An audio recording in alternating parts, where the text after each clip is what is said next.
to give a close-up view. There are some cats that like to be way up in a tree, like a bobcat. They have a tendency to perch high in a tree. I've only seen 2 or 3 bobcats in the wild. They are extremely timid and do not like human presence at all. I have actually never known a bobcat to go after a human, ever. There may be cases out there, but they're few and far between. Even with another, like panthers, are not even that frequent as well. Panthers, there's been like 25 cases in the last 20-something years. Or it's slightly higher than that maybe. But they don't typically attack humans. There's too many other things going on. Panthers, or the Florida panther, is here. The Everglades has the majority of them. However, I have a number of people that are in the area that have taken pictures of them in the Appalachian forest and other places. And it makes a lot of sense to me because there's a lot of very nice wilderness area for them to use, and they won't be seen because very few people go into it. It's very swampy, and it's a perfect area for a panther to be. A couple of guides that I have found useful over the years, but they have varying degrees of help. This is a really quick, good reference that they're about $7. You can get packs of these for, I think it was like $20. There's a pack of plants and Florida wildlife and mammals, but they have a really good amount of different wildlife that are around, as you can see. They have butterflies and fish and snakes and everything else. Really, one of my favorite guides, even though it doesn't have everything, is this guide. When it comes to mammals, it has the majority of them, which is nice because there aren't that many. There's something like 20, I think about 28 species of mammals. I could be wrong. It may be slightly higher. Then we do have invasive mammals as well, like the capybara that has been spotted recently in Central Florida. I've seen a number of pictures on the web of it, and there's others like the red deer, and there's other exotic mammals that have escaped different places. This is one that's more for the coast, but I found this the last couple of years, but it's a good, more coastal guide that has all kinds of plants and mammals and everything in it. So that's a really good guide to have. But mammals are all around us, and we just have to go out and see for ourselves. Most of the time they're going to be hiding. They're very good at hiding. And then there are others which like to come out at various times of day. There's one that is very frequent. This guy has a very surprised look on his face. Anyone know what he is? It's a gray squirrel. These are very, very, very common. They are everywhere, and if you don't see one, then yeah, something's wrong because they're everywhere. And then that's another squirrel. And so they typically, how you can recognize that they've been there if they're not there in the tree and making their chattery noises at you. You ought to look up gray squirrel noises, by the way. It's kind of funny, but they do these chattering noises. But if you look at this, what is that? That is a pine cone. What they do is they'll get the pine cone and they'll rip all the what are called bracts, which are all the pieces that surround the central part of a pine cone. And the reason why they're doing that is because there are seeds underneath that they're getting to it. So if you see these, especially if you see a pile of these below a tree, that's probably a feeding tree, and that squirrel is probably in that tree. Squirrels do make nests in trees. They have a tendency to be way bigger than a bird nest, but they definitely will nest in a tree. They'll also take advantage of cavities as well. Another nut that I have found that you can see, and this is how you find them. You'll find evidence on the ground of them. So that is one way you can definitely find it. They're there. There's another squirrel that is here, which is this guy. This is a funny little article, and it's talking about having him land. But yeah, These are flying squirrels, and they are here. I have never ever seen one in the wild. I think they're very close, if not on the threatened species list. But they don't necessarily fly. They're called a flying squirrel, but they kind of glide, and they're very good at it. They have this fleshy material that is between their arms and legs, and what they do is they spread it out and fly around. I don't know if you've seen videos of people that have these wingsuits, but they basically base jump or jump off of a cliff and pull open these wings, and they will fly or ride the currents and fly their way down, which is pretty cool. And that's what they do. This guy is primarily, well, he's not primarily, he is a nocturnal animal that is around here. You probably will never see him. Another guy that is definitely here, but likes to come out at nighttime, I've been told that he looks disgusting. However, they're pretty cute when you hold them. I'm not saying to hold them, but they are pretty different when you're holding them. This is our possum. You can see he has a naked tail, and the tail does help them kind of hold on to branches, but they don't hang from their tail like some people have thought of. And when they're scared, they will either play dead, and they'll just kind of roll over, and you can actually mess with them and try to pick them up, and they'll just flop around and play dead. And that's their way. Animals don't like things that are dead. They'll typically go the other way if something is not dead and trying to fight back. There is another defense posture for this guy. If the playing dead didn't work, then they become really aggressive. And what's cool is they actually have the most teeth out of any mammal out there. I think they have 52 pairs of teeth. These guys are harmless. This is our only marsupial. So outside of Australia, this is the only marsupial that is in the U.S. And it's pretty much widespread throughout Europe and Asia and everywhere else. Don't know if he's in South America, but he's all over, and he has a pouch, and he has little ones that when they give birth, they'll ride on his back, which is pretty cool. You can find them in trees at nighttime. What you do is you can, what's called spotting, which you can shine a flashlight in a tree and find the eyes that are shining back at you. Mammals that are around at nighttime will have this almost mirror-like thing in their eye called a tapetum lucidum, and it's basically a way of gathering more light. And it looks like a big, gigantic yellow eye looking back at you. So if you see that in a tree, it may be him. However, there may be other things as well. But this guy comes out at nighttime, so if you want to see this guy on your property, what you'll probably have to do is be out at nighttime.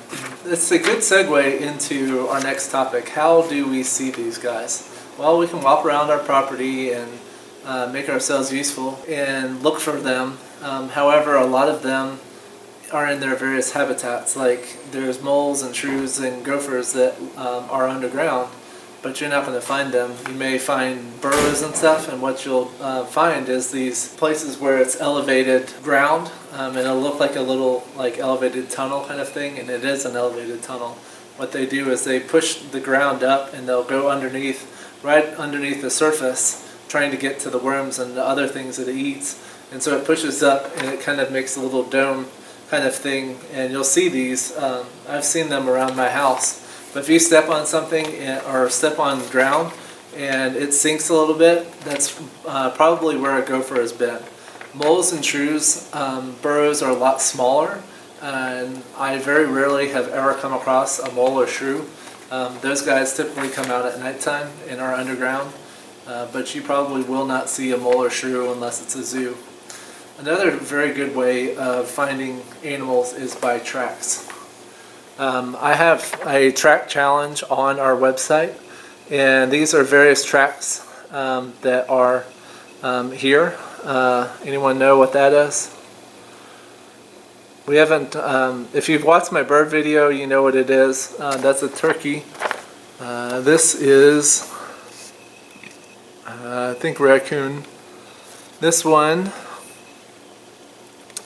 it looks like a dog.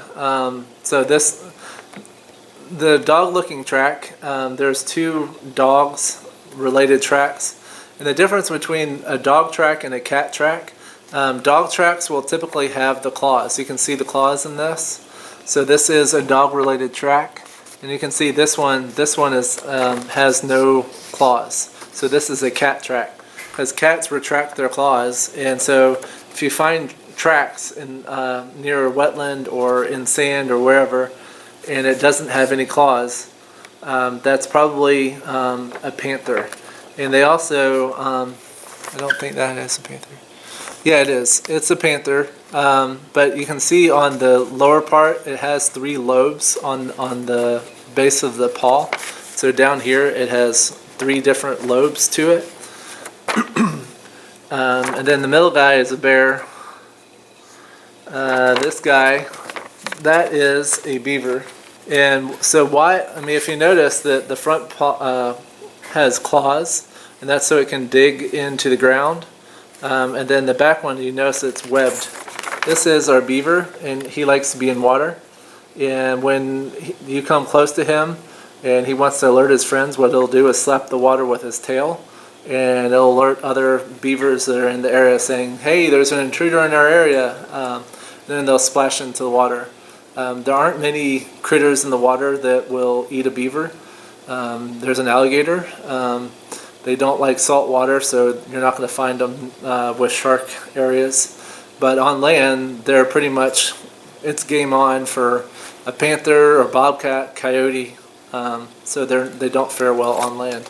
But they'll build these big, gigantic lodges and have the young of, they'll have the pack of young from that year.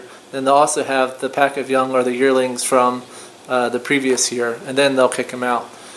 So typically the young hang around for a little while and then have to go find their own place to make their own lodge and their own family. But they are very cool and are made for water. They have all kinds of adaptations for the water. Another guy that's associated with the water is long and lean, and it's this guy. These guys are pretty cool. If you go down to the Museum of Natural History, down off of Lake Bradford, you'll see 2 of these guys in their habitat. These are river otters. There are certain farm families that don't like them because they do eat fish. They are really good at it and can swim very fast. These guys love, well, they're called clowns kind of because they love to play. They love to slide down the bank just like we do. We like to slide, and they do that. They'll find a place and slide into the water off of mud, and then they'll swim and kind of have all kinds of fun. I recently saw a video with one of these guys playing with 2 dogs. He was bopping them on the nose and then going back in the water and then bopping them on the nose again. Very cool critter. And they're just doing their thing. This is in the weasel family. Weasels are long and lean, and river otters are not aggressive. They'll go the other way. However, weasels are not non-aggressive. They will. Weasels can definitely fight and make a bigger animal go away from a prey item. So. But yes, he's near near water. So typically, I mean, if you're going to find one of those, then you're going to find them near a body of water. So if you're out walking and you're near a lake or pond or whatever, you may come across one. That typically doesn't happen. I usually get lucky and just have them doing their thing, or maybe I'm sitting and all of a sudden he just swims away. But yeah, you just have to keep your eyes open when you're outdoors. But yeah, so that was our water critters that typically like the water. There are obviously other mammals that are in the water, but they're more associated with salt water, and they're known as cetaceans. So our dolphins and our whales and other critters. We used to have a seal called the Caribbean monk seal, but he is now extinct because of overhunting. The guy that is typically around your house that a lot of people will see, and you can see why he can be a nuisance. This is our masked bandit or raccoon. Notice the tail; it has bands on the tail, and he has a mask. And they are very good at what they do. These guys are your scavenger and opportunistic feeder, which means that they'll feed on anything. They are definitely around your house. They're one of the most, besides the possum and armadillo, these guys are found dead on the road a lot. They obviously like bird feeders. This is my bird feeder, and this is a game camera that works really well for getting animals. So he is definitely around and can make himself a nuisance. So I would never leave dog food outside because these guys will come to it. And also a word of warning about this guy and 4 others that are somewhat related to him in a way. This guy does carry rabies. If they're acting really screwy or very aggressive or out when they're not supposed to be, like fox, then you know he has rabies. So the 5 that have rabies are coyote, fox, skunk, raccoon, and bats. All 5 of them carry rabies. That doesn't mean that others can't carry rabies, like there are other mammals that can carry it, but typically it's those 5 that can be found. What happens usually with the littler guys is they die off so quickly from being infected. Rabies, by the way, is it is contagious. However, no one has died from it in the last probably 20 to 30, maybe even 50 years. We have rabies vaccines now that have done away with it. It used to be pretty painful. It used to be something like 20 to 25 different shots all over your body. From what I've heard recently, it's now 3 to 5 shots in various places on your body. So yeah, it's still not fun. One guy that you'll smell okay, so what is something, and if you've ever seen like Looney Tunes, it's Pepe Le Pew. But there's another guy who likes to be along roadways, who has a white streak going down his back and stinks to high heaven. That is your skunk. We have many skunks around here, and you'll know it way before you can see them. Skunks have glands in their butt that secrete a nasty substance that can really make for a bad day. So these are around, and the reason why they're black, why would they be black? Anyone tell me? It's because they're out at nighttime. They do very well camouflaged with the black backdrop of the nighttime. But these guys don't just squirt. What they'll typically do is they'll warn you. They'll try to go away and go the other way if they can. And if you corner them, what they'll do is they'll kind of get a little bit more aggressive, but not really. And what they'll do is they'll drum the ground, and he's pretty much saying go away. And then his final attempt is he basically turns his butt towards you and kind of does a handstand, and that's when your life is about to change, because you're going to get squirted in on the body by a skunk, which is not fun.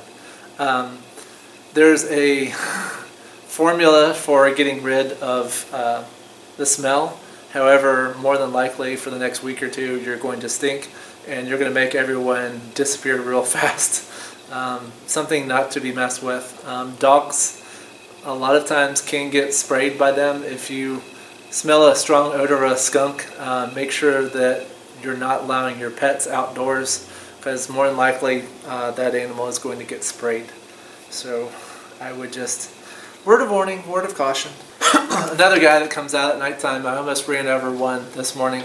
is an armadillo. He has bands of plates on him, and he can roll up into a ball, and that's his way of protecting himself. As you can see that underneath, it's pretty, there's a whole lot of flesh, and it's a lot easier to get access to. Okay, another guy that is in our woods is a black guy. He looks pretty cute and cuddly. However, if you see one of these guys, do not mess with it.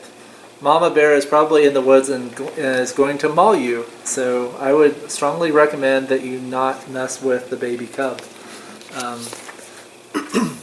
This is the bigger version, and this is the guy hanging out, but this is a black bear, and they are in the woods.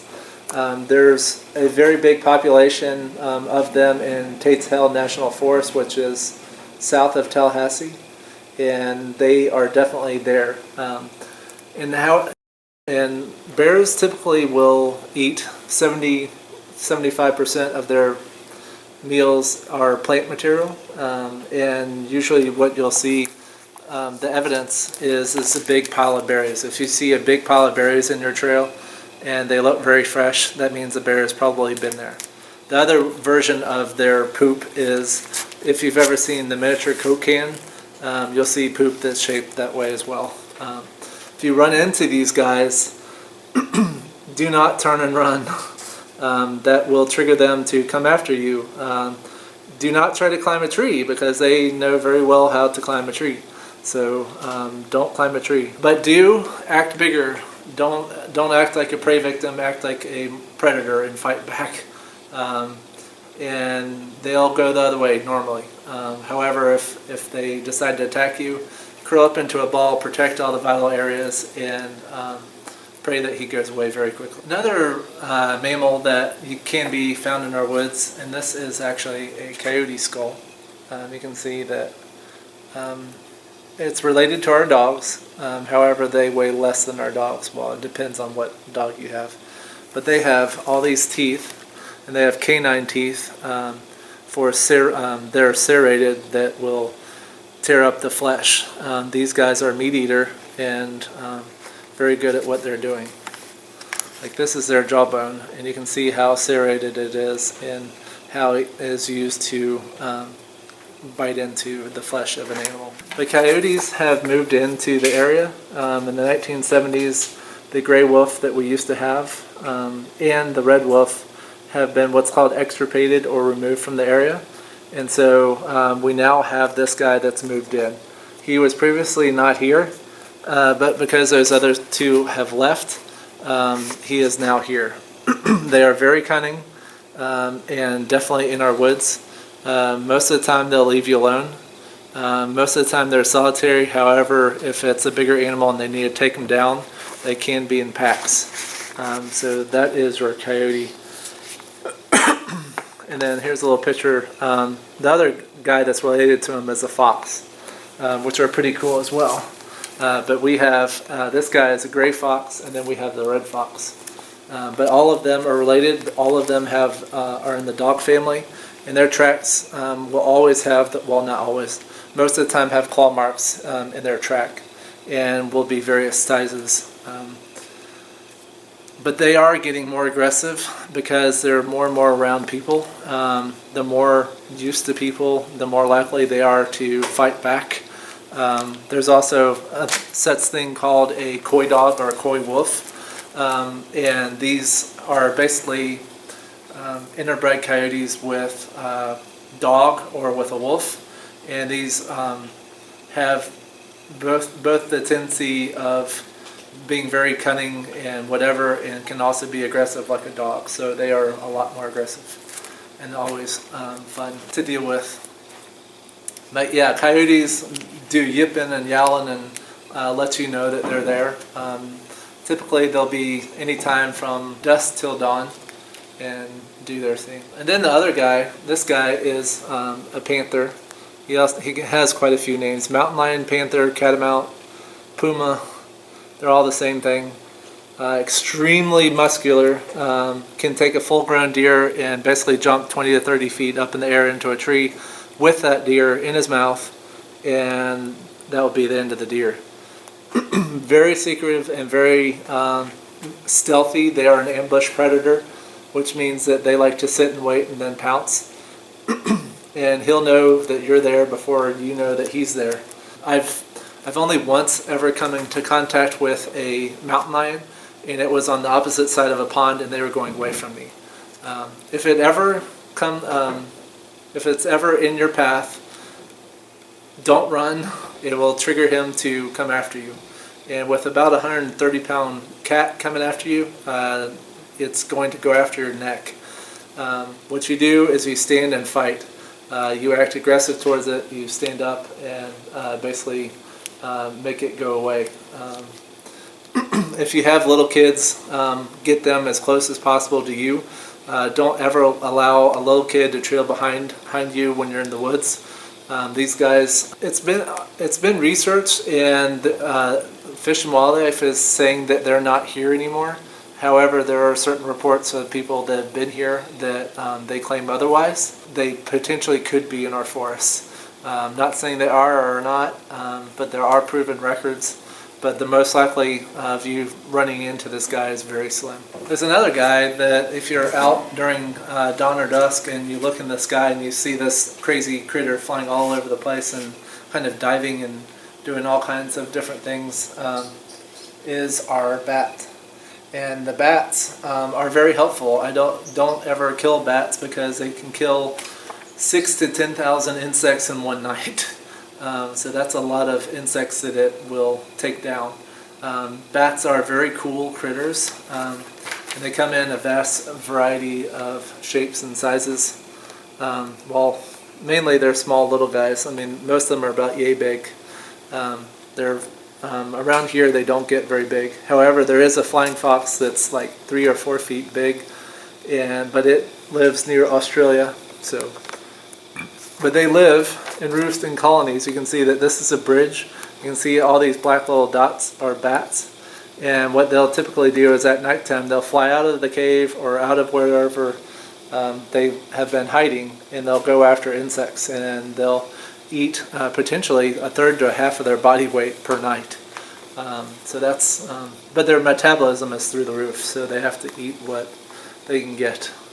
Bats do carry rabies, but it's most of the time if a bat is trying, if it looks like it's coming after you, it's just trying to find a way out of your house. But bats are very cool, and there's a lot of good reasons to have them. There are vampire bats, but they are not here. They're down in South America. We do not have vampire bats. All of our 14 species of bats here eat insects, which is very good. If you don't like mosquitoes and yellow flies and horseflies, then you want these guys around, and you can actually build bat houses to keep these guys. So they're very, very, very helpful. And the most well-known guy that every hunter around loves to go after would be your antler deer. This is a deer antler that I found on the ground out in Idaho. This is from a mule deer, but the white-tailed deer has the same antlers. But every year what it'll do is it'll grow antlers from their head, 2 places on top of their head every year, and they will grow these and use them territorial display and what they'll do is they'll use these and they'll fight each other and whenever their mate. And these are called points. So every one of these are called points. So that would be well, that's only half of it, but that would probably be a 4-point, and it's called a buck. Male deer are the only ones that have antlers, and this is another variation of one. The reason why you don't find these in the woods is this is a very good source of calcium, so all the mice and everything else eat it. White-tailed deer have majorly declined. When I was a kid 30 years ago, there were a lot more white-tailed deer along the road and everywhere else, and I don't see that. But they are here, and what I want to point out is when Indians were here, how does that get used? It could be used to dig a garden, and there's various things that they could use it for. They could use the points in kind of punch holes through leather and other things. So this has a wide variety of uses. These are different hip bones, if you will, that are around. And what I've seen done in the past is with a stick and with one of these, they make a lot of noises, and they can scare up the animals or let people know that they're there. That you can make an instrument if you wanted to. So those are hip joints. But yeah, so those are many wonderful mammals. You'll find all kinds of other things in the woods. And one other skull. This is a cow skull. It is a very big skull, and I found it out in the woods of Idaho, and I decided that I wanted it, so I brought it home.